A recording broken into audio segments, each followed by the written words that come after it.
Okay, now we're going to look at how to print an interim.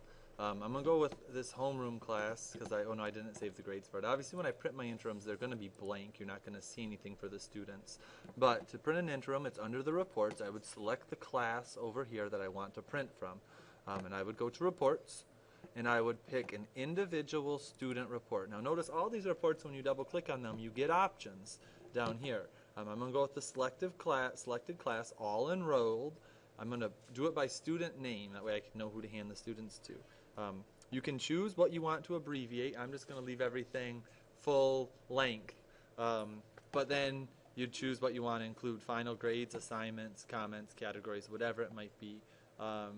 Date range, you can just leave the date range blank and it prints everything. If you don't want the date range, if you want to print everything, you can click this all. I guess if you do manual, if you don't want the whole thing, you'd pick the dates you wanted them to print from. But you click on that all, or you do quarter one if we're just in quarter one. However you want the interim to look, you choose. And you might want to try a few.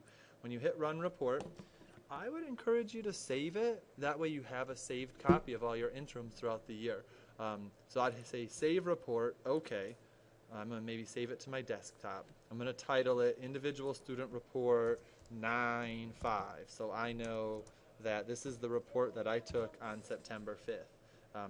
Then I would say save, and once I do that, it'll download the report, and I should have that on my desktop ready to go. Let's see, get through all this.